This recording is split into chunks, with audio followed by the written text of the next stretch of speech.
Awesome. Hello, everybody, and welcome. Thank you for joining today's webinar, Breaking Barriers in Cancer Care, Integrating Exercise Oncology Programs into Healthcare Systems. My name is Francis Narek, and I'll be your facilitator for this session. We all recognize the growing evidence in supporting exercise as part of cancer care. Exercise can help patients manage symptoms, improve function, tolerate treatment, enhance quality of life. Yet many healthcare systems still lack clear pathways for integrating exercise oncology into routine care. Today, we'll be exploring how programs can get started, how clinical trust is built, how exercise oncology fits into multidisciplinary care, cancer care, and what it takes to demonstrate value in health systems, payers, and other stakeholders. Our panelists bring a tremendous amount of experience and expertise in survivorship care, oncology, exercise physiology, program implementation, healthcare system leadership. Together, they'll help us think through how exercise oncology can move from a promising idea into a sustainable part of cancer care. I'll invite each of our panelists to introduce themselves in a moment, but a quick housekeeping note. Please feel free to submit your questions throughout the session using the question and answer box, and we'll reserve time at the end to answer them as many as we can. With that, to get started, I'll turn it over to our panelists to introduce themselves, and we'll start with Nicole Stout. Hi, everyone. I'm Nicole Stout. I'm the Senior Director for Survivorship and Wellness at the American Cancer Society. Awesome. Karen? Hi, I'm Karen Wonders. I'm the founder and CEO of Maple Tree Cancer Alliance and a professor at Wright State University in Dayton. Wonderful. Tara? Hi, I'm Tara Ballinger. I'm a breast oncologist at Indiana University Simon Comprehensive Cancer Center, and also an associate professor here. And Danielle. Hi, everyone. I'm Danielle Halsey. I'm a ACSM certified exercise physiologist, and I am the team lead exercise physiologist for the multidisciplinary oncology, vitality, and exercise program, also just MOVE program at IU Simon Comprehensive Cancer Center. That is a mouthful. Awesome. It is. So maybe we're going to start with, we all have an origin story, and I'd love to take a moment and how you got involved in exercise oncology. What gap did you see in cancer care? And then what motivated you to get started? I'll start with Tara. Yeah, I mean, so I'm an oncologist, and I think the way that I sort of got involved in this, exercise has always been a personal passion of mine, and I worked as a trainer when I was younger at an off-brand curves gym that was called Contours. And so I've always had sort of a personal passion for the benefits of exercise. And then when I became an oncologist, I just felt like these questions about what patients can do for themselves are what kept coming up and what we weren't good at answering or helping them with. And so I approached our healthcare system and our cancer center about starting a program here. And we can go into more details about that, how that happened later. But it was a real grassroots effort to start and has grown into something that's really integrated into our system. So happy to be here. Cool. Karen. Well, I always say I didn't choose cancer, cancer chose me. And so my background also is with exercise. I was going to, interview at a program to get a PhD in exercise physiology because I, really wanted to be a professor. And during that interview, they said, if you come to school here, you're going to have to work in cancer. And I had never even known anyone personally who had battled cancer. And so that idea of doing exercise with cancer patients really was something that I wasn't comfortable with, out the gate. I didn't know if it would be safe or if it would, be effective or if patients would even sign up for it. And, then I'm introduced to this whole world of exercise oncology and got to see firsthand the impact that it had on the patients. And then after I graduated, so time frame wise, this is 2003 to 2006. I was in this PhD program. 2007, my grandfather's diagnosed with colon cancer, and he lived far away from me. He was about 4 hours away, and I knew I wouldn't be able to help him too much. So I said, hey, ask your oncologist, where can you get involved in a cancer and exercise program? And his doctor said what many doctors said at the time, that, oh no, patients need to rest when they have cancer. They shouldn't be active. And, that was, I think, the first time for me that I realized there was a gap between the research and what we had been doing in the lab and, that impact and what was happening in the medical world. Most of the medical community didn't know the benefits of exercise. And so I started Maple Tree in honor of my grandfather and have really worked to try to change that and try to make exercise more accessible for patients. Wonderful. And Nicole. Thanks. I love hearing everyone's story. It's always such a great feeling to hear your journey. And I think some of them are so similar. So my background in training, I'm a physical therapist. And after I finished my training in Pittsburgh, I moved out to Philadelphia at the hospital at the University of Pennsylvania. And that was in the late 1990s. And at that time, we had and were able to develop one of the first cancer rehabilitation programs outside of, sort of the big Memorial Sloan Kettering and MD Anderson. And I saw firsthand how beneficial rehabilitation interventions could be. And then I would hear things from patients like, well, my doctor said don't lift more than 5 pounds for the rest of my life. And I just said, that's ridiculous. And no, I shouldn't be doing exercise because it isn't safe. And well, we know that that's not true. But the evidence really was still emerging at that time. But what I saw firsthand was we had an incredible physician advocate, and we would see patients very early in their cancer care trajectory, and they did better when they had rehab, and we prescribed exercise and we prescribed functional training. And the surgeons and the doctors were like, "What are you guys doing over there? Like this is phenomenal." And it really made me think about how little rehabilitation professionals learn about cancer and exercise and bringing rehabilitation into that mix, and how much better we could do as a profession to bring rehabilitation into cancer care delivery early. And so I started doing some research in that area and moved my whole career into research, looking at how we integrate prospective assessment and engagement with patients to bring about exercise prescription, rehabilitation prescription, because it makes such a difference to how they tolerate their cancer treatments, how they end up, how their survival is after cancer treatment, how they end their chemotherapy and their tolerance to treatments, and how their quality of life is so much better when we give them license to do. So it's been a great journey seeing the evolution. And I feel like Karen, I like that. I always feel like I've become was the expert by default, because nobody was doing a lot in the exercise and rehab and cancer space in the late 90s, early 2000s. And I've just kind of ridden this swell of growth in the community and have helped to develop the evidence base as well. So it's been a great journey. Wonderful. Danielle? Wow. Okay. You'd think after so many years of doing stuff online, I'd know how to unmute myself. So very similar to Karen, I also kind of had cancer choose me.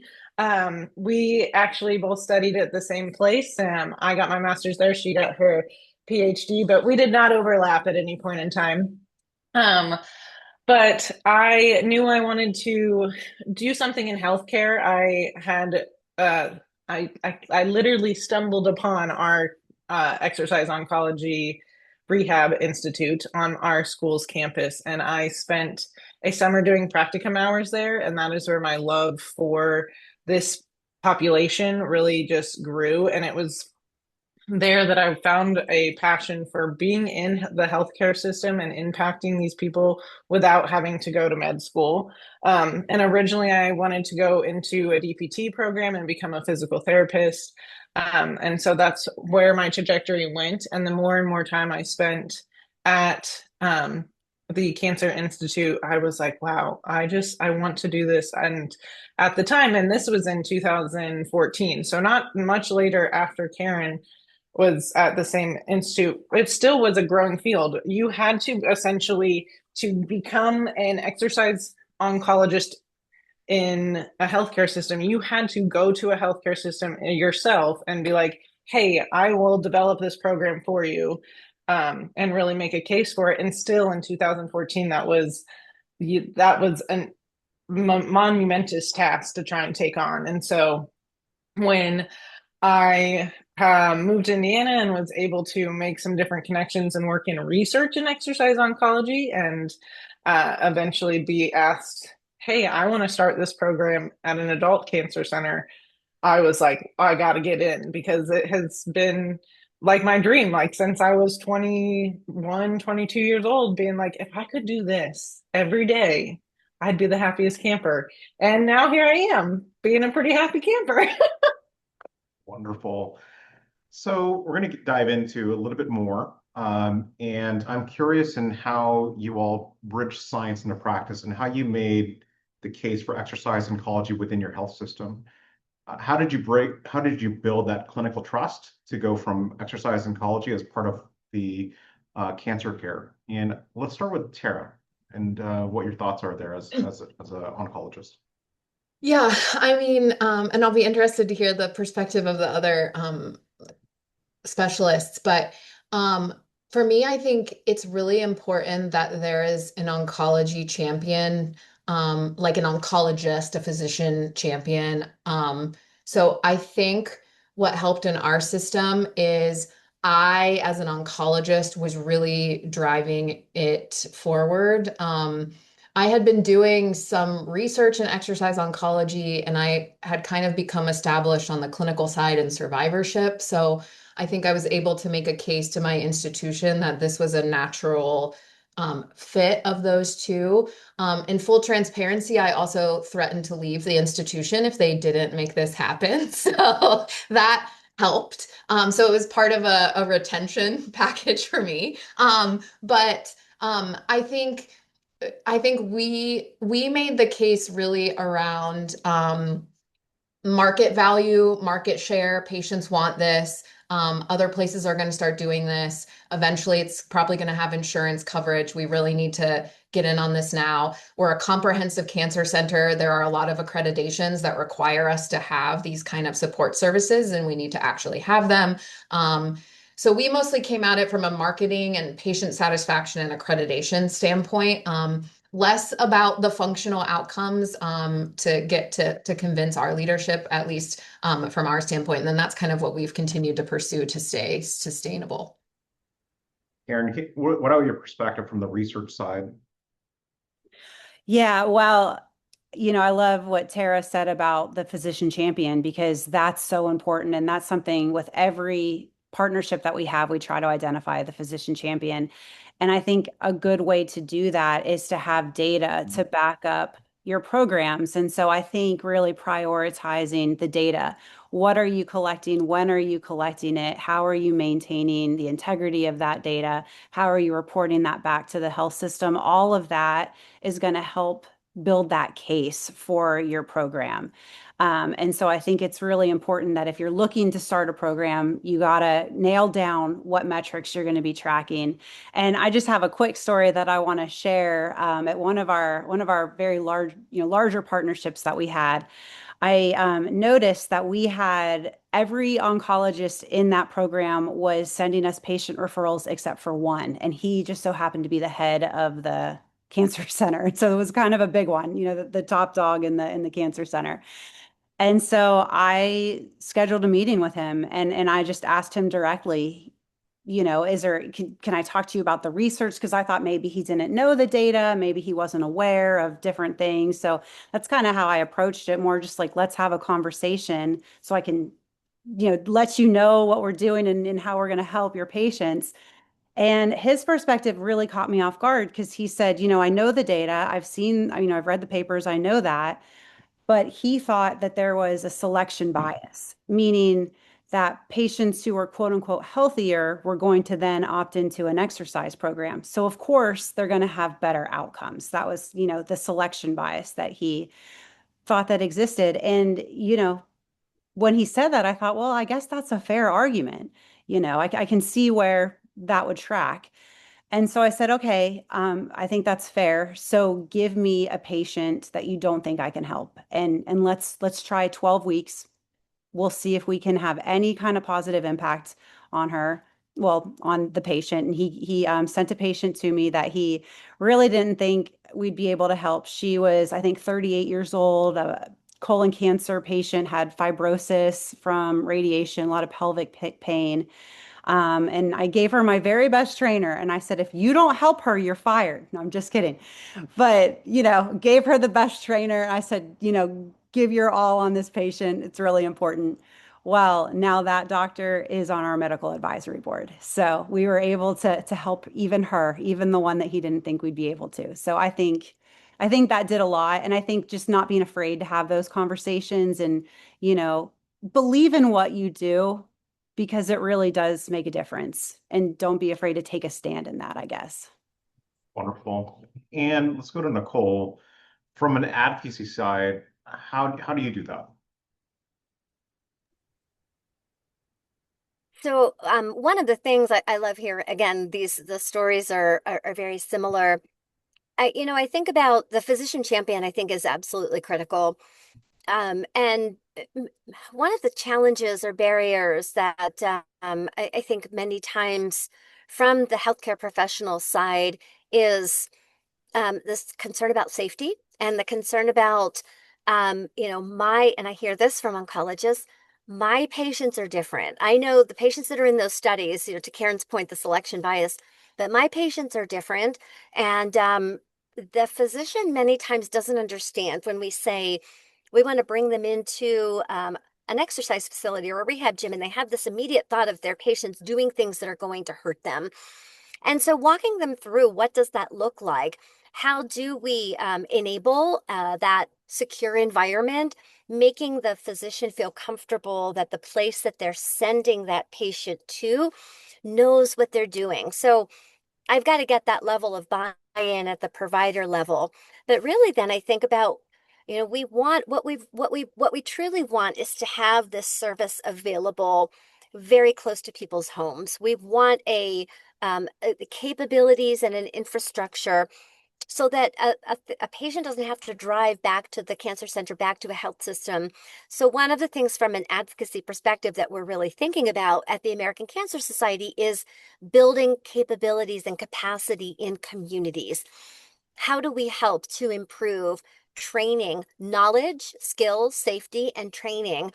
And then among the exercise professionals, and then establish that infrastructure close to home so that that physician who has concerns about, what do you mean you're going to have somebody lifting weights? Oh, and what does that look like? What does that mean? And to know that if a patient lives an hour and a half away, that the exercise professional who is trained and certified in their neighborhood will give them excellent care. It is a safe environment. And so making sure that we have those capabilities broadly reaching and broadly available for the patient population. Patients want care close to home, and that's what we want to be able to provide. Wonderful. We're going to change gears a little bit. And I want to talk about a little bit about the multidisciplinary care teams. And it's not just individuals, we got to do it as a team. So I want to direct this to Tara and Danny. When we think about this, like who needs to be a part of that multidisciplinary care team for exercise oncology to work well? And how do those roles fit together across clinical care, exercise delivery, and kind of program operations? So who needs to be a part of the team and how do you guys work together? Yeah. Well, I am going to circle back to just something that Nicole said of or talking about getting buy-in in the healthcare system. Also having patient advocacy is a huge thing of when my patients go to their social workers, go to their doctor, go to their physical therapist, they're saying, hey, this program has really, really helped me. That solidifies your place and your program in the healthcare system. And so that is another big area that I think helps build your story and case for why you should be there. And then they talk to other patients about it. And so I just wanted to add my little 2 cents in there for that. But so specifically for the MOVE program, which is literally called the multidisciplinary program, we have a lovely group of Tara, our oncologist. So the way we think of our multiple disciplinary, our team is myself, an exercise professional, a physical therapist. We also work with occupational therapists, speech therapists, and then we have our oncologist, Tara, and then we have our nurse navigators and our social workers. And so all of that works together to either part of them are focused on referrals. So our social workers and our nurse navigators help with getting our patients from point of diagnosis to be referred to our program, where they are then triaged, discussed amongst myself, Tara, and our physical therapist to see, okay, who best fits what aspects of our program. Does this patient need to go to physical therapy? Could they benefit from physical therapy and exercise professional? Do they maybe just need speech? Do they just need OT? Are they need exercise to build their endurance, but they're also having some lymphedema. So building those relationships within the cancer center is what's going to also solidify your program to be useful to all other aspects of your cancer center, right? So if you can increase referrals to OT, increase referrals to PT, and show that your program has other avenues for other programs within the healthcare system, it will really help those leaderships say, okay, I can see where this can benefit not only just our patients and our patient satisfaction, but our other departments. And it helps also give a holistic approach to this patient population, because I feel like, especially with survivors, it's you finished your cancer treatment, you finished your radiation, you did your thing, ring the bell, you're done. But then there's all this multifaceted things that have happened afterwards.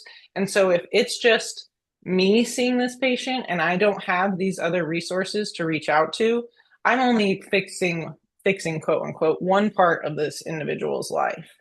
And so that's how we kind of all work together. Of I can refer to social work if I'm noticing somebody's having issues with transportation. I refer to Stacy, our physical therapist, if I'm have somebody who is having surgery and they can't use their range of motion of their right arm. Or Stacy will see somebody and say, hey, they're just dealing with neuropathy, but their endurance is really bad. They're struggling with just going to the mailbox. What can we do? Things like that. I have one follow-up question, then I'd love to go to Karen next. But I think for Danny and Tara, I think one of the questions beyond just working as a team and kind of how do you build the kind of the infrastructure of communication and kind of being able to do the referrals.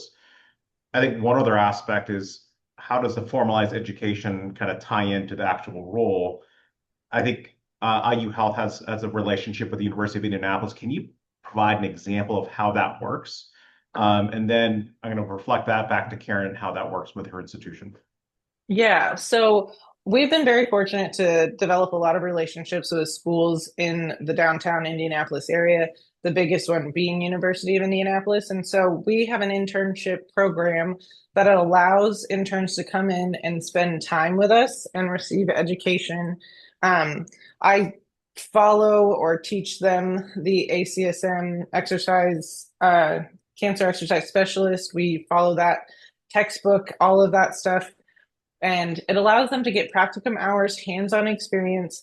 And then the goal is to be a practicum site for these students so that when they do leave or graduate with either their undergrad or their master's, they can say, I have clinical experience with this oncology population.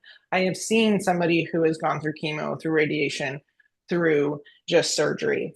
And so it's those hands-on hours and that practical experience of how do I adapt this program to what their treatment course has been? How do I change that? And that allows them to, in the future, go to another institute, or ideally, like somebody in the chats is talking about how their cancer center teamed with YMCA. They can go to YMCA and Livestrong and say, hey, I have experience. I'm not just a personal trainer who wants to start working with exercise population, but I am a personal trainer, a student with my undergrad in exercise science, and I already spent 100 to 200 hours at Indiana Simon Cancer Center learning time with these patients. Aaron, I'd love to hear your perspective and how it works in Dayton and kind of the Maple Tree Cancer Alliance. Yeah, no, and I think that was, the main point that I wanted to make was that I don't think that the interdisciplinary team or the multidisciplinary team stops at the walls of the cancer center, because I do think involving Hmm. universities, I think that's really important. And then on the other side with survivorship and a clinical to community model involving the YMCA. So where do people go whenever they're done with treatment? And that's where a lot of survival struggle the most, is whenever they're in that survivorship phase. And so how do we support them then so that they're healthy and active for the rest of their life? And so what we've done at Maple Tree, it's kind of unique just because I have dual roles. So I'm a professor at Wright State University. I actually developed the exercise science program there back in 2010, before I even started Maple Tree. And then I started Maple Tree in 2011, and they were always very separate. I didn't want one person to think I'm not doing a good job here if I'm over here, and vice versa. And it wasn't until the field of exercise oncology really started to grow that I really felt almost a responsibility to develop a workforce, and to, people that are coming into college, they want to major in exercise science. Most of them want to go to PT school because they just don't know what they can do in the field of exercise science. And, when I introduce the idea of working with cancer patients, I get a lot of interest, because people will say, oh, well, my grandmother had this, or my mom, or my dad, or, everyone has a cancer story. And what I've seen with a lot of my students through the years is none of my students ever realized that that was an option, that was something that they could do, until I told them about it. And, I'm really lucky in the sense that I have the full support of my university behind me. And so a couple years ago, we did develop an exercise oncology certificate program, which is just it's like, you've got the major in exercise science. It's not necessarily a minor, but it's, certificate program. And through that, they can take a couple of classes in, we've got like a clinical exercise physiology class for cancer patients. We do fitness assessment for cancer patients, and a couple of other classes that they take. There's 4 total. And then they do have the opportunity to sit for the certification and intern either at Maple Tree, or, it's not Maple Tree specific. I want to help build the workforce for the field, not, just for me. And so they do have that opportunity. And then, I think I've received a lot of interest from other universities, and just people reaching out saying, how can I do this here? Or how can I start something similar? Or even just introduce this idea of exercise oncology. And so we've worked, and this is like through the Maple Tree side of, I developed an undergraduate class that professors can enter, they can put it into their undergraduate curriculum, just as a way to introduce the field of exercise oncology. I do a lot of speaking. I do a lot of like trying to help universities set up their own cancer rehab programs or exercise programs that's housed in the university. So I think there's a lot of different ways we can get universities involved. But the positive about that is, the more universities that are involved, the more universities that are talking about this, then the more students will consider this as a career choice. And as this field grows, if we don't have exercise physiologists to work in the field, we're a very important part of that multidisciplinary team. So I think it all kind of goes together. Danny and Karen, I'd love to know a little bit more on how you structure your program. I've heard about a lot of the exercise oncology programs. They use a base of kind of like a set PAD model, and whether they're doing things where the components are related to client education or patient education, and kind of a structured exercise therapy program that is modeled more like cardiac rehab. Can you walk through how your program is structured, and why did you structure it that way? Sure. Do you want me to go first, Yeah, Danny? I think Okay. Danny's I trying to see figure you're out muted, so I'm her trying to muted read. I button. don't know why that is the hardest thing for me today. Jeez. And We'll I'm the start with Karen youngest one first. on this. I should be, oh man. We'll go with Karen. Well, I structured my program initially very similar to my doctoral program, because that was, what I had seen the research work, and I just thought, well, this makes sense to me. And so our basic model is a 12-week program. So patients are referred to us by their physicians. We get clearance to make sure we know the limitations. We have a cancer history, medical history. They go through a comprehensive fitness evaluation. We specifically measure things like anxiety, quality of life, pain, symptom severity. Those are kind of the metrics that we follow. And then, of course, everything in the fitness assessment. Recently, we also added a sit to stand and a time to get up and go assessment as just standard practice. It used to be those were alternative tests that we would do if someone couldn't walk on a treadmill or something. But with what we're hearing, with CMS talking about the importance of fall risk and how can we reduce someone's risk of falling, we've added those measures in so that we can kind of report that out as well. And then we work with them once a week for 12 weeks. It's a full body workout that they go through. So resistance training, aerobic, flexibility, balance. And we do try to include like motivational interviewing, a lot of behavior change coaching and helping them with modifications. Most of the patients that we work with have never exercised before. And I think that's probably true of a lot of us, on here. Um, and who wants to start exercising when you're going through cancer in treatment and all of the fatigue and the side effects and everything. And so really trying to educate the patients and helping them to see that probably they're making more progress than what they realize. And so like, hey, last time you came in, you were here and now you can do, this many more pounds or this many more minutes on the treadmill, helping them kind of see those small wins, and teaching them to kind of, how do you feel today? Do you have more energy than you did last week? Or, things like that so that they can start to tangibly see the impact that exercise is happening in their life. That's always something we try to encourage. Some of our locations limit us to those 12 weeks. So we have to say goodbye after that and transition to a community partnership. But if we can keep them longer, we try to, just so we can continue to lay that foundation to get them to fall in love with exercise, and then hopefully they'll do it for the rest of their life. Wonderful. Danny? As no shock, Karen and I both came from a similar background, so we have a very similar program development. Our program is modeled a little bit after cardiac rehab. So we see patients at any point during their cancer experience. They are referred either by social work, physical therapy, or their nurse navigators, as well as they can self-refer to us. And then, like I said earlier, we triage to where we think would be the most beneficial for them. And then that starts with an overall assessment. Our assessment in the exercise portion is very similar to our physical therapy assessment. So we check and everybody who's referred to our program receives a list of surveys or a group of surveys to look at their pain, depression, anxiety, all the PROMIS scores, as well as any risk of neuropathy and quality of life. And then our assessments, we look at balance, sit to stand, hand grip, and we do a peak VO2 test, which is really more, we're focused on their time on the treadmill. If a patient can't do the treadmill test, we then do a 6-minute walk test. So we see patients anywhere from 1 to 3 times a week for up to 12 to 16 weeks. I have our program written to be in various phases depending on where they're at in treatment. If somebody is coming to us during prehab, they can come for up to 36 weeks, because our goal is after treatment is done, we want to be able to say, okay, we've made your way through treatment. Now it's time to focus on building.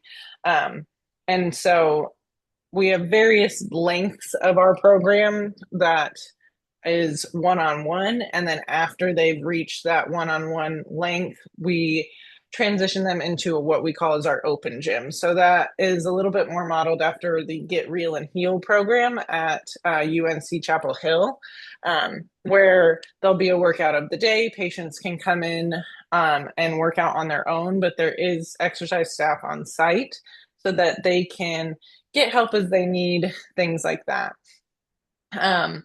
During our one-on-one sessions with them, we also try to make sure that we are talking about educational aspects, teaching patients how to work out on their own. So it does have a transitional phase during our program where they do the first few weeks They are one-on-one supervised. The trainer is next to them throughout the entire session. And then as they get closer to their graduation or their end date, we start to say, okay, so Mondays and Wednesdays, you're going to be with us, but Fridays, you're going to be working out on your own. We'll be over at the desk if you need anything, or we'll be working with another patient.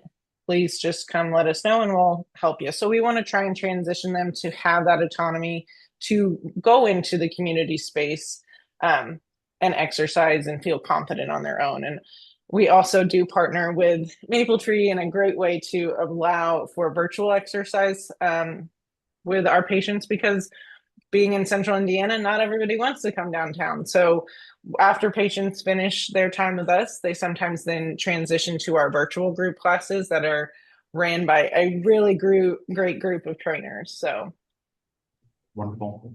So I think I want to be able to get to the next question. We're going to change gears again, and I'm going to reflect this to Nicole and Tara. I think we all recognize that clinical benefits of exercise and physical activity for patients with cancer, but I think one of the big things is that we're going to have to transition to is reimbursement. So when we're thinking about that, like being able to demonstrate the economic value to payers and health systems, how do you quantify the value of exercise oncology or exercise oncology? How do you quantify the actual value of it? And thinking about things like reduced utilization, avoiding complications, treatment tolerance, total cost of care. What are your thoughts there, Nicole? And then I'm going to reflect that to Tara next. Sure. I think some of the things we have to keep in mind, right? In healthcare, there are finite resources. We cannot recommend that every patient sees a physical therapist for an evaluation before they get into an exercise program. So the navigation component that Danny talked about is actually incredibly critical to identifying who needs what when and getting them connected at the right place and at the right point. When you think about making a value proposition around your exercise program, I think many times our first thought is to go to, we can save you money by long term not having people go to the emergency department, use medications. The cost savings is really maybe not the best place to put your foot down as a value proposition in your healthcare system. One of the things that you can really suggest as a value proposition is your ability to provide patients consistency in their care, be aligned with their healthcare team, treat them as a part of the team, and keep patients within your system and not let them bleed out of your healthcare system. That's a value proposition to your cancer center to say, when we have an adjacent program, an exercise program that's a part of our healthcare system, when we have an alignment, we see the patients, we can bring them back into the system when they need to be there. Your healthcare systems make money by providing care to patients. So saying that you're going to reduce utilization, that's important to your payer, but that's not the value proposition for your healthcare system, right? So high quality of care, patient experience. Everybody loves a Press Ganey score that's high. And really provider burnout. I don't think we talk enough about how much giving a provider an easy pathway to solve the patient's problem really helps to reduce their level of anxiety and distress in having to manage pain and neuropathy and fatigue. And hearing patients come through the door repeatedly with challenging situations and not really knowing where to send them or how to get them connected, the more that you can solidify that pathway, make it easy for the healthcare provider, the oncologist, to get the patient through the navigator, get them to you, get them to the right place and the right system of care, the less burden that is on the provider. Can you create standard order sets? Can you use a triage model, a questionnaire, a PRO that helps to direct care so that your provider, and I say provider with a capital P, if it's a physician, if it's an APP, if it's a nurse, help them do the right thing for the patient at the right time. That takes burden off of them. That's a value add as well. I'll let Wonderful. Tara comment further. Yeah, I mean, I won't comment too long because I agree with exactly everything that you said. I think I think, and maybe Karen can comment more from a payer standpoint, but I think for a payer, it's about like returning, if they're selling insurance packages, it's about returning a person to work, to the workplace, and about some of these functional and healthcare utilization outcomes. But for the healthcare system, having a few exercise physiologists on staff is very minimal cost for a healthcare system. So uh, for me, in my opinion, the value add is the amount of patient satisfaction, the as much as she may or may not like it, Danny and the rest of our staff serve as kind of like that's the person that the cancer patient is seeing the most. So it's really like a big support system for a patient. And so the retention of patients in our system, we've even had patients come from other healthcare systems because they want to be in the MOVE program. And so marketing things like that, then a few exercise physiologists pay for themselves if one cancer patient gets some more chemo in your healthcare system. So, I mean, it's really about, I think, the satisfaction and the market value of having an exercise program. Wonderful. I think, Nicole, could you talk about what your thoughts are on kind of cancer endpoints and kind of like how exercise oncology affects those? Yeah, and I think Karen might agree with me from the research perspective. And we've all, everyone in our field, right, in exercise, we love to be able to show the benefit of our services through saying an improved 6-minute walk test, improved strength, grip strength, sit to stand. And I'm going to be frank with you, oncologists care very little about those things. They're meaningful to us to show that what we did worked. They're meaningful to our patients because we know they're functionally improving and gaining capacity and strength. But our oncologists only really care about those insofar as it changes the trajectory of the disease outcome. So if a patient is seeing you for an exercise prescription, do they tolerate their chemotherapy better because their symptom burden is less? And if that's the case, the oncologist is happy because we don't have to dose reduce the patient. If somebody has a high side effect toxicity profile through treatment, the oncologists have to cut down the chemotherapy that we give to patients, and that's not good for anybody. So we have to think about, when we're thinking about how we make our value proposition in our case, talking about the outcomes, improving function, improving the measures of strength and capacity are important, but only insofar as we can say, and it helps your patient perhaps not stay in the hospital as long after surgery. It helps us to reduce the number of patients that are readmitted to the hospital in that 30-day window, which is where your health system administrators cringe because they get penalties for that. So really thinking about, how does what we do influence the cancer care trajectory? People tolerate their treatments better. They have less side effects. We dose reduce them less. They have longer time periods, perhaps, of before their disease progresses. I mean, we just saw last year, finally, one of the first large randomized controlled trials that told us individuals with colorectal cancer who received a structured exercise program had better survival. That's the most important endpoint that we can work towards demonstrating a change in. And so there are a number of surrogate endpoints that are important to our oncologist. Is the disease stable? Has it progressed? How long is it until that disease progresses?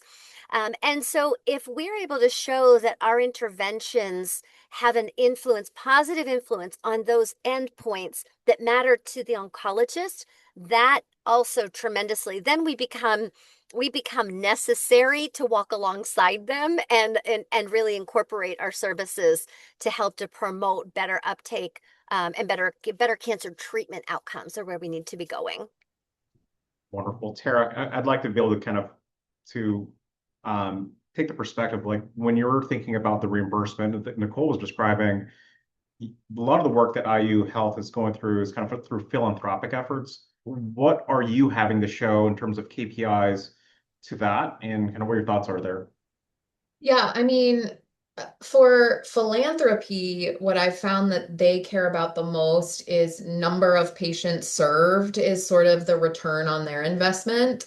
These kind of outcomes that we're talking about that matter to an oncologist or to the healthcare system don't matter as much to them. I think it's more about how many patients have their dollars reached. So mostly we try to report if you give us this many X more dollars, we're going to see this many more patients is really the main thing. A lot of patient quotes and patient stories matter a lot, which in this field is very easy to generate because kind of like we've been alluded to, if the patients do it, they will get better. If you do an exercise trial and you take the adherent patients, the primary endpoint is always going to be positive. So they're all going to be better, and they all have good stories. So from a philanthropic standpoint, it's actually pretty easy, I think, to keep showing return on investment. Wonderful. And I think one last kind of question, I think to both of you, I think the cost of running these programs, I think is really expensive. So utilizing an exercise professional, I know that Tara and others have referenced exercise physiologists as part of your care team. What are your thoughts on that and being able to improve patient outcomes and then using professionals at the top of their scope? What your thoughts are there? 'Cause that's one of the biggest drivers for costs is human resources. Looks like Nicole came off first. I really think for most health systems, right, and most cancer centers, all of the resources exist in the ecosystem of the health system, but they're not streamlined in a way to optimize their use, right? So many of our hospitals and health systems may have wellness centers, an exercise physiology department, as you've said, a fitness center, a gym in addition to a rehabilitation department and nutrition and social work. Those services all exist, but many times they are fragmented. So until we're able to streamline and bring those together, I think that's a real value add because sometimes we're not talking about hiring another person to do a thing. It's about bringing the resources that we already have into better alignment and actually utilizing them in a greater capacity. I am all for working at the top of your license, whether that is a nurse practitioner, any level of nurse. I think nurses are vastly underutilized in the exercise space from the perspective of helping us identify individuals who need an exercise prescription or need rehabilitation, being advocates at the clinic sites in promoting exercise and movement and activity and guiding patients to the resources that they need. Our physicians can do that. We need them to be bought in. We need them to be advocates.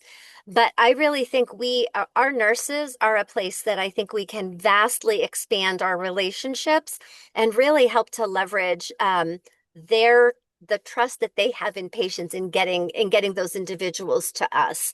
One of the things I will share at the American Cancer Society, we have a couple of resources that could be helpful here. We have what's called our Lion program, our Leadership in Oncology Navigation. It is now a free program that we call it non-clinical, meaning you don't have to be a nurse to take the navigation training, but it could be tremendously beneficial for a lay navigator, for example, who might be an exercise professional to understand and receive a navigation certification. That makes you now a valuable resource to the healthcare system. So that training is available. It's a certificate program and it is free. In addition to the spectacular training program that we have co-developed with ACSM for exercise professionals in oncology. So I really wanted to give a little bit of a plug to the Lion program because I think that we've seen cancer rehab navigation. There's an evidence base suggesting that helps to guide patients to the right place.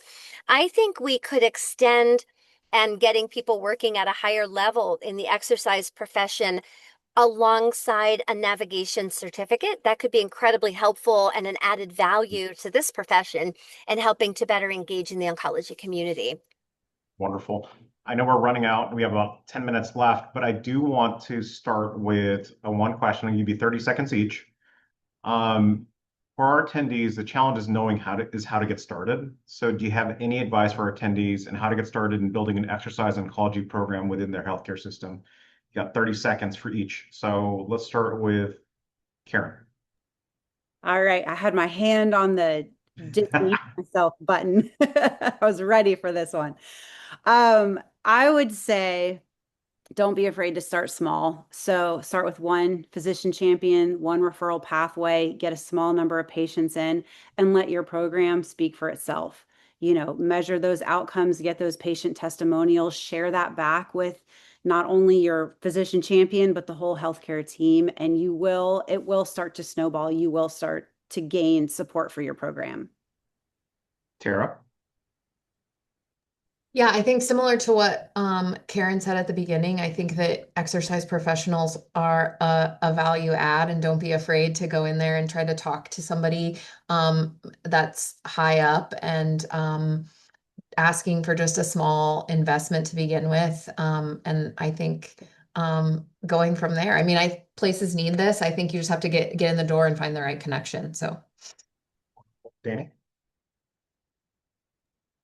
I will say, similar to Tara and Karen, it's, getting your foot in the door. So, like, if you're already in the door and you're an exercise physiologist in the cardiac rehab space, saying, hey, this is another area that we could be going into, and saying, like, hey, go to the oncology department, say, I want to try and see some patients in our cardiac rehab space and see how that impact can help, and then get that buy-in and go and go and go. And so that's what we've started to do at other facilities, is we're using that cardiac rehab space and say, this is here, let us use this and let's expand and impact more patients. Wonderful. Nicole. I would say be present and use your voice. And by that, I mean, in the Cancer Center, there are discrete places where multidisciplinary teams come together, places like tumor boards. There are grand rounds. Having a presence there, engaging in the conversation, shadowing in clinics with providers who are your champions so that they see you, they know you, they know that you have the skills and the chops and the interest. I think that presence helps building relationships and builds the trust to let those providers who are maybe a little hesitant say, yeah, I can trust you with this person. And I know they've got a good knowledge base. When you're present and you use your voice, it becomes more and more apparent that you're part of the team too. That is a great point, Nicole, because like as an exercise professional, I try to talk to every physician, surgeon, anybody to be like, hey, I'm here, I exist. Send your patient to me because I know that our program can help your patient. Wonderful. As a reminder for our attendees, please put your questions in either the chat or the question and answer. I think one came in, and the one question from Ryan was, I'm a inpatient registered nurse. How can inpatient oncology nurses play a larger role in identifying patients who would benefit from an exercise oncology program? I'll leave it up to who wants to answer that. I unmuted, but anybody can add in. The big thing that we do is we have a Cerner pool that allows inpatient nurses to just shoot us an email. We also have a partnership with our inpatient physical therapy team so that those nurses can just talk to the physical therapy team and say, hey, I've noticed that you guys are only seeing this person once a month or once a week during their stay. I think they need a little bit more. And just building that relationship with other services. And so that's hard because you're an inpatient RN. You don't need another thing on your to-do list that day. But figuring out a way that you can streamline a referral process was a huge thing for our program. And I will have inpatient RNs. And that also can fall on the exercise professional. I go up and I walk around infusion, or I actively go up into the inpatient units and see patients on the floor. And so when they see me, they say, oh, yeah, that's a service that we have. And it's constantly just rebuilding those relationships. So I can speak to it from a more like what your EPs should do for you all. But so maybe, Ryan, it's reaching out to anybody that you might know is having those and are offering those services, and then saying, hey, let's set up a meeting so we can build out a referral pathway.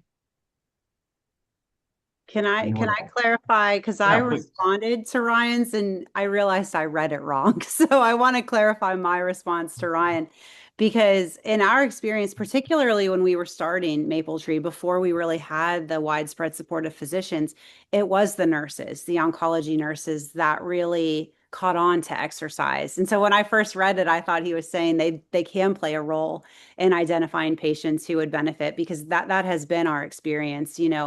Nurses spend a lot of time with patients. They really do gain their trust. And for us, that was our first referral source. And it continues to this day to be a very robust referral source for us. And so I think learning about the exercise program, learning how to make a referral in, and just being able to speak to general terms of how exercise can help your patients when you're having, conversations, if they bring up they're fatigued, if they bring up different symptoms that we know exercise can help. It can be a very simple conversation. And then, oh, let me put you in touch with Danny, or let me put you in touch with so and so, and they can get you started. I think you can keep it simple, but really have a large impact on getting patients into the program. Wonderful. Yeah, I put in the chat. As a physician, I feel very strongly. I mean, physicians should champion this. They should know about it, but they are not going to refer patients to your exercise program. Like, I don't even refer patients to my own exercise program, my own patients very often. Like, it's too much. And so once we switched our focus completely over to the nurses and the nurse navigators, it made a huge difference in the amount of patients that we're getting to our program. Oh, one other question came in, and this is for the IU Health team. And this is from Douglas. To stay compliant with CMS, how do you get your cancer program approved to work in the same space as cardiac rehab? Well, we are a non-billable service at this point in time, so we don't have to be compliant with CMS in that way because we're not billing in the space. But if you decided to bill, then that would cause a different issue. So we just are fortunate enough to share the space from cardiac rehab, and we take the space when it is not being used for cardiac rehab. Wonderful. I'm going to ask this one to Nicole. How do you go about getting funding for the program? Currently, the thought here is to use the maintenance charge in our cardiac rehab setting. What are your thoughts? What are your thoughts there? Yeah, I think there's no good answer here. The one thing that can happen, obviously, your rehabilitation services are billable. If it's an inpatient stay, it relies on your diagnostic related groups. And unfortunately, when you look at the DRGs, there's no cancer DRG, but cancer does fit within many of the DRGs if you're looking at an inpatient rehab stay, right? Neurological conditions, many of those side effects. So you have to think about that from the inpatient perspective. And in an outpatient setting, the billables, now again, the rehabilitation can be billed. And you may have payers who are interested in bundled payment models. You could pilot a bundled model with an exercise professional as a part of a chronic care model.